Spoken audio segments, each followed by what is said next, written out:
Earlier today, I had a chance to speak with Congressman Mike Rogers from Alabama, who serves as the ranking member of the Armed Services Committee. Here's my conversation with Congressman Mike Rogers.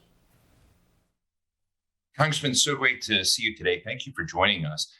I think the big issue of the day is what are America's stakes in the crisis going on in the Ukraine, Russia's invasion? What do we have to get right ourselves as we watch President Zelensky and the Ukrainians fight for their own democracy and freedom? What are we doing what we should be doing? Unfortunately, we haven't been doing what we should be doing for a while. Me and Senator Inhofe, our counterpart on the Senate Armed Services Committee, started urging the administration last fall to send lethal aid to Ukraine to better prepare them for what we saw was imminent. And the administration just refused to. They were so concerned about escalating instead of deterring, which is what we believe arming the Ukrainians has done. And now we're in the situation we're in. They're trying to get lethal aid to them now when they really needed it months ago. And that's unfortunate. What I regret is that the president is far too concerned about escalation when he should be flipping the script and making Putin escalating against the West. Right now, we see that the Russians have apparently said that they are interested in, some new equilibrium. They've even said that Vladimir Putin is willing to meet President Zelensky after a draft agreement of a peace deal is done. They said they were going to drastically reduce their forces around Kiev and another major city in Ukraine. We haven't seen evidence of that. We've heard rumors that another negotiating team from Ukraine may have been poisoned. So what would be your advice to President Zelensky about the current peace overtures from Russia and the possibility of meeting Putin? I wouldn't trust anything Vladimir Putin suggests that he's willing to do. If I were President Zelensky, I would keep fighting as ferociously as they have been fighting until such time that Putin himself proposes something that's acceptable to Zelensky. And in my view, that should be nothing short of full withdrawal from the country, not just the western part of the country. I think Putin is hoping for a face-saving withdrawal back to just keeping the Donbass. And I don't think that's acceptable. I don't think that Zelensky should. I don't think the West should reward his bad behavior by allowing him to keep that region. And the other day, I talked to Senator Bill Cassidy, and he said, Steve, I wouldn't mind if a couple of Ukrainian tourists wandered into a NATO base and accidentally flew out those Migs and took them off. He says that would be a very good scenario for us. And it just seemed to be whether he was serious or not, it was a creative way to look at how to transfer capacity to the Ukrainians to deal with their own security. We're doing that with Stinger missiles. We're doing it with other sorts of weaponry. And I'm just wondering where you are on the MiG issue and what weapon systems could we still help provide the Ukrainians that we've not? I know you've been very specific in some of your calls to President Biden. Yeah, for a variety of air defense systems. But also, the thing with the MiGs, I have talked with General Walker about that. And the fact is, if we were going to do that, we should have done that prior to the conflict. The do not have the capacity to sustain those MiGs. If we flew them in there, that'd be good for that one flight and operation. But you got to have each one of those planes comes with a whole crew that it takes to sustain it. Those are all we have a lot of parts issues. Ukraine doesn't have. So not the solution.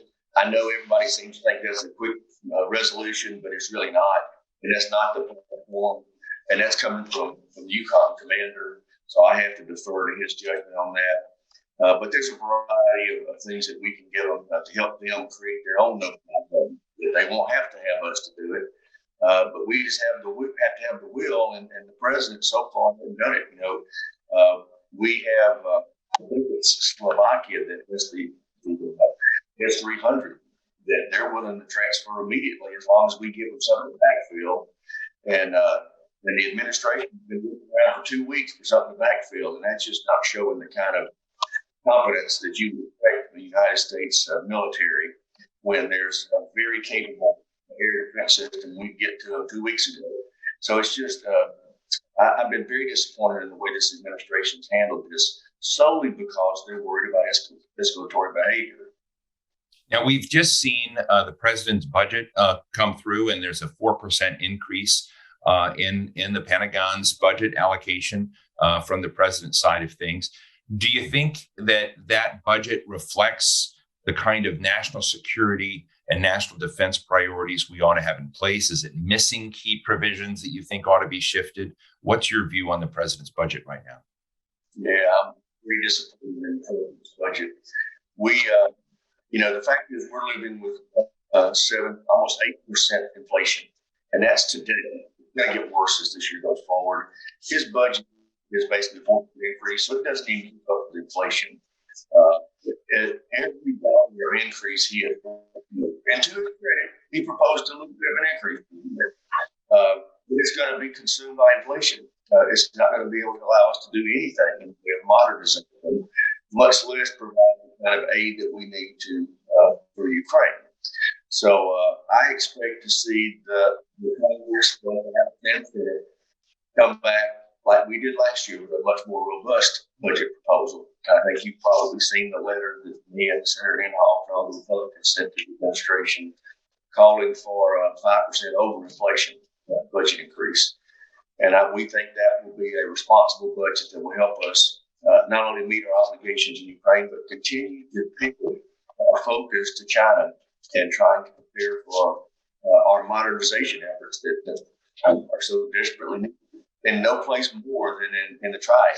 That we can't keep deferring that modernization. We've got to get after it. One of the interesting things that happened is like beginning of March, the National Defense Strategy report was delayed, and it was delayed in part because of Russia's invasion of Ukraine. If you look at the beginning of the Biden administration, you had Defense Secretary Austin and Secretary of State Tony Blinken and National Security Advisor Jake Sullivan meeting a lot with Chinese officials. And the whole mantra was pivot to Asia. Let's look at what resources we need on China. And I was worried at the time about Vladimir Putin wanting to taunt Biden and say, hey, remember us over here in Europe. So I guess my question to you is, in the past, when Kissinger was very famous saying, hey, if you're not going to take both these, key players on at the same time, have we, in our steps, created opportunities in a sense for China and Russia to work together? Should we be trying to divide them, or do we need to basically challenge them both simultaneously? We have to them both simultaneously. I think that Putin is going to find out over time that China is somebody he can trust either. And if China doesn't know they can't trust Putin, then they haven't been paying attention. My view about what's happened is I kind of look for silver linings in every bad thing that happens. And the fact is that the invasion that Putin has caused has focused the mind of the world on national security. You see what it's done to NATO. Biden says he brought NATO together. No, it was Putin that brought NATO together. That invasion happened in 1949. And you look at Germany alone, and you get them to pay their 2% of GDP toward defense. They did it like that once this invasion started. But not just as it focused the importance of national security on our Europeans' minds, it has our populace as well. I think the world, but our populace is very focused right now on national security issues. They're outraged about what's happening in Eastern Europe. And I think it helps position us to do what we've got to do to get after the threats that we face. Anybody that's kept up with me knows that I've spent a lot of time in Europe over the last decade as I was chairing strategic forces.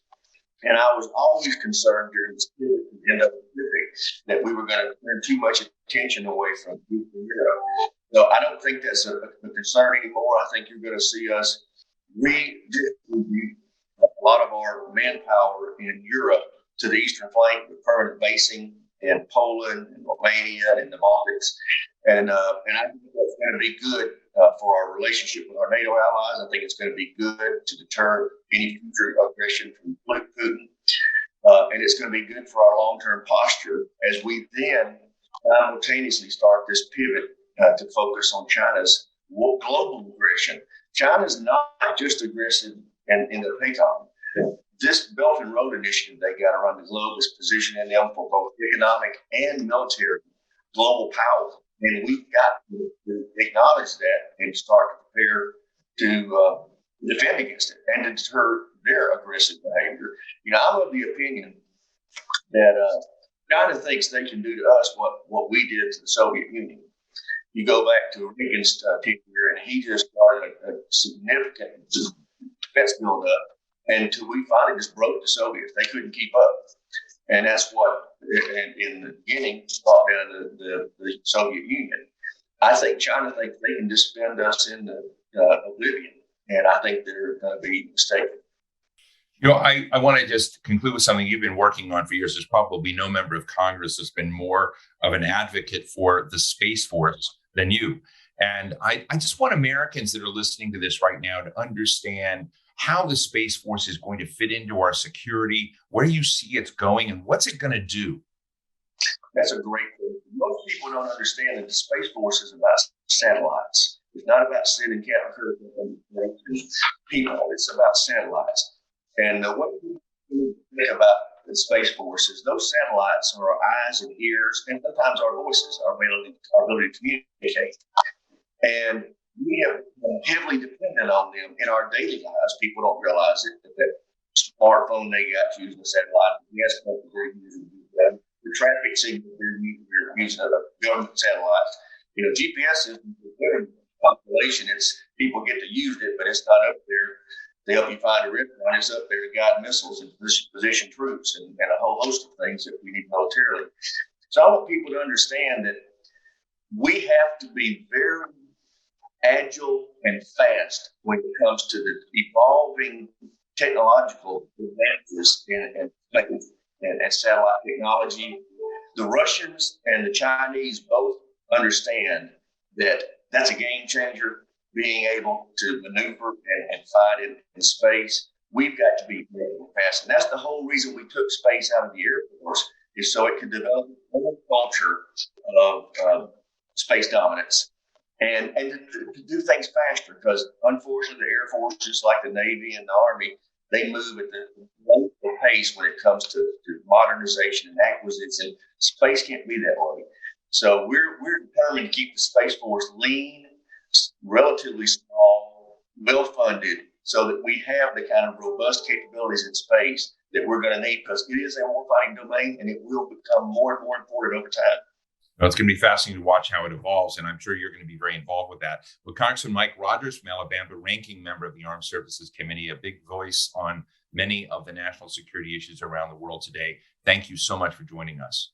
Thank you.